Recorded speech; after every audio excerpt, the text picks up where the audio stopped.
छात्र हितों के विषय पर केंद्र सरकार पूरी तरीके से तत्परता और प्रतिबद्धता के साथ काम कर रही है।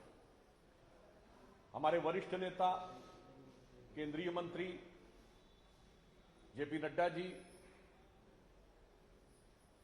और दोनों मंत्री लोग छात्रों के साथ निरंतर बातचीत कर रहे हैं। प्रधानमंत्री जी ने फास्ट ट्रैक कोर्ट गठन करने का निर्णय लिया और कल संसद में पेपर लीक के ऊपर कठोर दंडात्मक कार्रवाई करने के एक बहुत प्रभावशाली बिल को भी पास किया है। आज भी जितेंद्र सिंह जी और नड्डा जी आंदोलनकारी छात्रों के साथ वार्ता करने जा रहे हैं। दूसरी तरफ नेता प्रतिपक्ष राहुल गांधी जी विगत कई दिनों से दिल्ली में ही अलग अलग स्थान बदलकर अलग अलग स्थानों पर अलग अलग प्रकार के करतब करते हुए अपने बयान दे रहे हैं। कभी वो प्रधानमंत्री आवास के बाहर दिखाई पड़ते हैं, तो कभी गांधी स्मृति में दिखाई पड़ते हैं, तो कभी अपनी पार्टी कार्यालय के इंदिरा भवन पे, और आज भी जैसे दिखाई पड़े। परंतु हम भारतीय जनता पार्टी की तरफ से पूछना चाहते हैं कि दिल्ली में वो स्थान जो संविधान के द्वारा नियत है, किसी भी प्रकार की चर्चा के लिए, अर्थात भारत की संसद, वहां पे आप चर्चा से क्यों भाग रहे हैं? आप दिल्ली में भिन्न भिन्न स्थानों के ऊपर भिन्न भिन्न प्रकार के भड़काऊ बयान देते हुए दिखाई पड़ रहे हैं, मगर संविधान के द्वारा निर्धारित स्थान संसद पर चर्चा से भाग रहे हैं।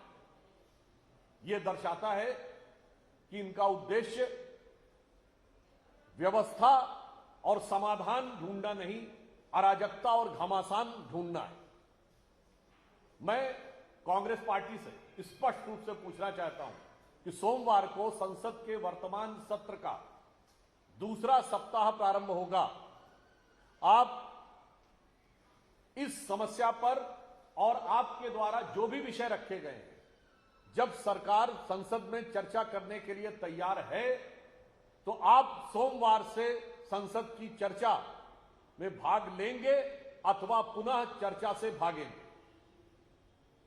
और हम छात्रों से भी यह अनुरोध करना चाहते हैं कि उन्हें ध्यान रखना चाहिए कि बहुत से अराजक, उपद्रवी तत्व उनके आंदोलन में घुसपैठ कर और बहुत से अवसरवादी सत्तालोलुप दल उनके आंदोलन के कंधे पर चढ़कर अपनी अपनी स्वार्थ सिद्धि करना चाह रहे हैं। आज दिल्ली पुलिस ने भी कई डीप फेक वीडियोस के विषय में अपनी प्रेस कॉन्फ्रेंस में स्पष्ट रूप से बताया, जिसमें उन्होंने बताया कि सोनम वांगचुक जी से लेके सेना के अधिकारियों के नाम तक पर डीप फेक वीडियो बनाए जा रहे हैं। अतः आंदोलनकारी छात्रों को पूरी तरीके से सावधान रहने की आवश्यकता है। और उन्होंने यह भी बताया कि कई नेता भी बहुत गलत और भड़काऊ बयान दे रहे हैं। पुलिस ने उन नेताओं का पोस्ट भी दिखाया था। तो मैं कहना चाहूंगा, उपद्रवी तत्वों से, अराजक तत्वों से और अवसरवादी नेताओं से, तीनों से आंदोलनकारी छात्रों को और बच्चों को सावधान रहने की आवश्यकता है, क्योंकि सरकार सार्थक पहल के साथ, सकारात्मक विचार के साथ वार्ता करके समाधान निकालने में जुटी हुई है।